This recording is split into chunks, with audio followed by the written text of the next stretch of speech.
Let's be here. Start with Kevin. Well, obviously very disappointed in the results. I've never, through these 12 games, ever questioned the heart, the desire, the fight, the faith, the belief that these guys have had. Unfortunately, it just wasn't enough to will us through where we were today. It was the first game of the year, the last game of the year here, that nothing has ever changed. What we try to preach to these guys, that more games are lost than won. And unfortunately, we did enough things today to cause us defeat. Give credit to Northwestern. They're obviously able to achieve a win, but to give up 24 points out of on turnovers, you just never going to win games like that. Never.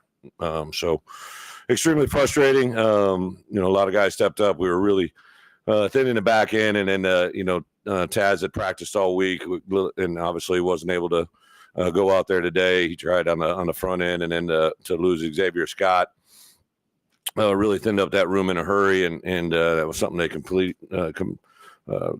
to come back and attack. And we're just the good news is, right, we can go out and recruit and have an opportunity for some of these younger players to get better. The flip side of it is we're just running real thin at times there in the back end. But guys showed resiliency offensively.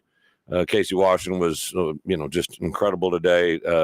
He's just a microcosm today of what I've seen all year. Just a really good competitive spirit, and even down to that last touchdown. And I think the 2-point play, it's just complete bullshit on the call.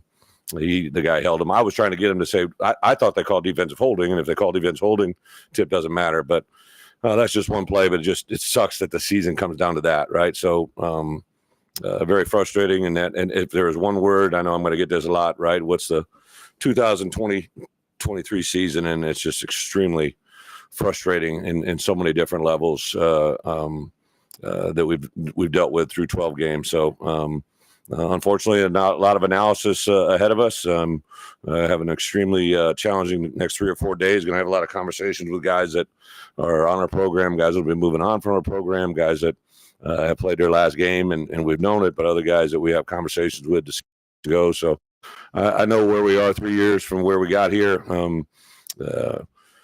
And how much growth we've had, but it obviously didn't put us in postseason play, which is everything.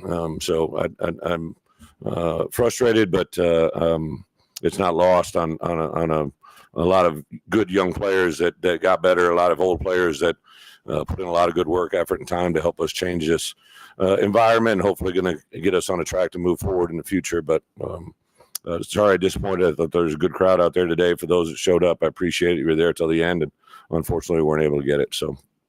With that, open up for questions. Injury-wise, I really don't know anything about anything other than Xavier will have an MRI tomorrow. Keith re-aggravated his ankle injury that was there.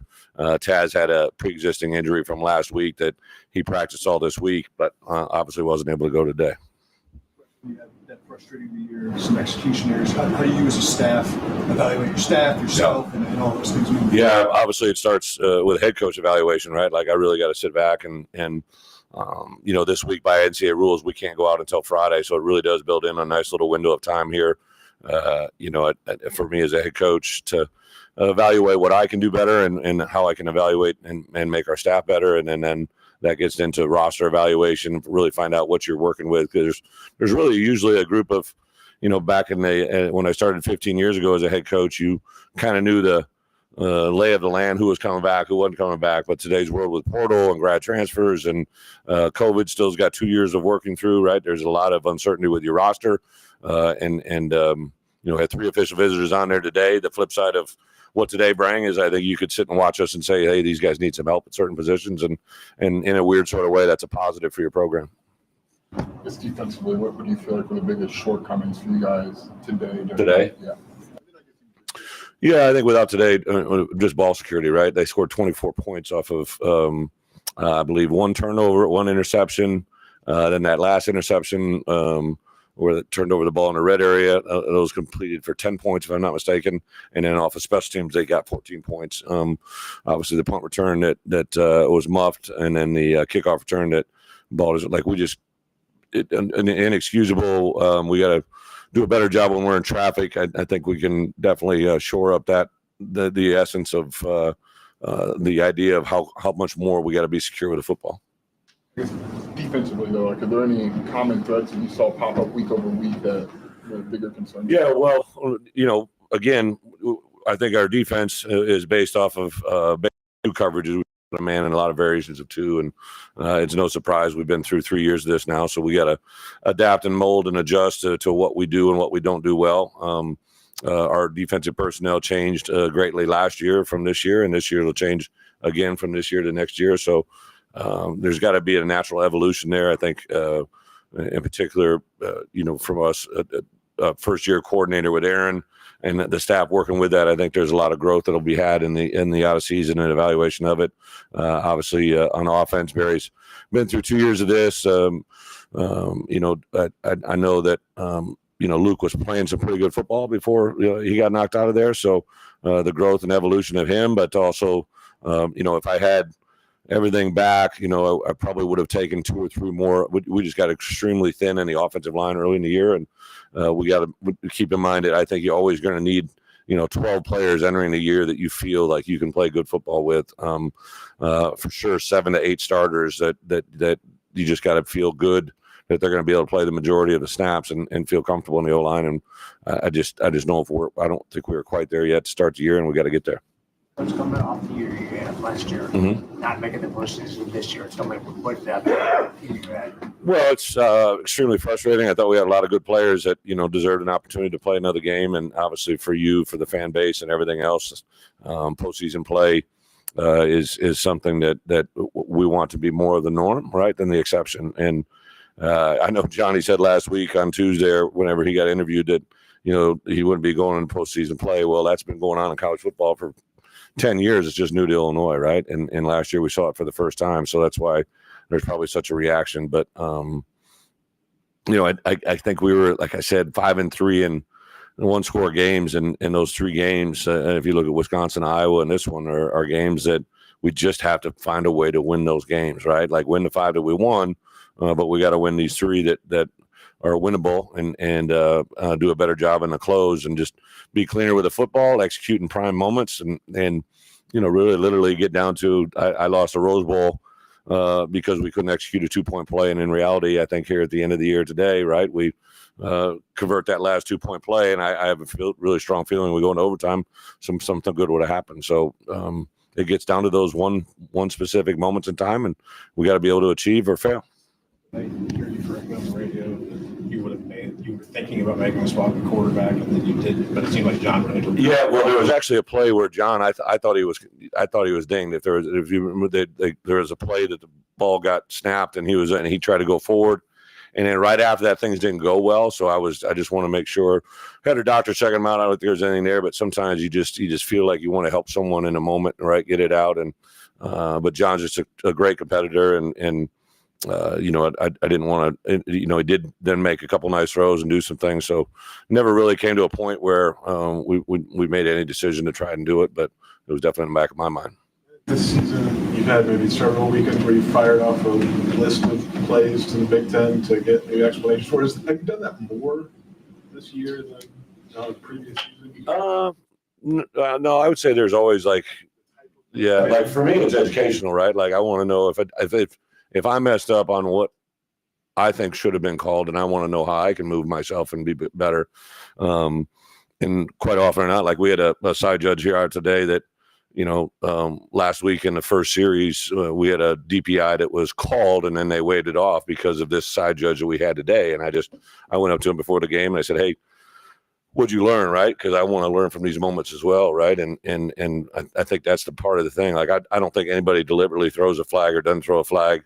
But today, we failed to execute a 2-point play because Casey was getting taken to the ground before the ball was even thrown. So that affects the game. Like I know for me, like we're on this rules committee and all this stuff, like these things can be avoided. Like just go look at that. Like that's a game-changing play. To me, they should take that upstairs. I think it was just an incorrect. I think the ref saw it, whoever saw it, he saw there was a DPI, but I think he was thinking it was the hold and then the tip ball. Well, if it's a defense hold, the tip doesn't happen. You can easily see it on replay. I saw it in the locker room, and I saw it here that that's the incorrect call. And unfortunately, we got to end our season. But the positive side is hopefully that can be corrected in the future. Their last drive before halftime, did you do anything differently schematic wise on The very last drive, the one they scored on? Yeah. Obviously, we scored on the DPI on our defensive interception and got it back. I think with the first 3 snaps, we had a personnel grouping out there that I don't know if it was exactly what we wanted to have, right? And then they got themselves down there on the 20-yard line, and we didn't have we had one timeout, but I believe we had one timeout. I couldn't sub in the personnel grouping. So again, I think it's just part of growth right there. We had, I believe, 5 end of halves this year that ended in touchdowns or 3-point plays. And some of those games we won, some of them we lost. Obviously today we ended up losing it, and that was, 7 points right there. That in conjunction with, if you just do the math, right, that's 7 points there, 24 points off turnovers. That's 31 of 45 points, like in a game that's scored by 1. It's just extremely frustrating, but one that I think we can change. Brent, I'm sorry, but Yeah. early in the game when it was the intentional grounding that wasn't flagged, were you Correct. actually told that wasn't reviewable? Or I knew it wasn't reviewable. I used a timeout because I just the guy on my sideline told me something that I think if he told the white hat, he would have changed the call. They said there was a receiver in the area, but I'm like, I know there's a receiver in the area. I saw the play, right? I know the play they ran, so I was just trying to get them to talk. I always just say, like, it literally gets down to this, right? Communication is the key to success, and it's also usually one of the biggest reasons for failure. And there are so many times where I want people to talk, because if they talk, they would be able to communicate what they both said to me, and then they would change their call, right? And there's been so many things like that. It's just like, I get it. We got to be better and got to be able to overcome it. But those are huge moments, right? Like that 2-point play is like it's our season is done or it's moving forward, right? And extremely frustrating. A guy put in a bunch of hours, man, to have your season like come down to something where they could just talk to one another. I mean, it's already been, anybody go watch the play. It's like, it's real. Like, no, we stay home, right? So we got to be better to overcome those moments. Thank you, guys. Yep. Thank you guys for everything all year.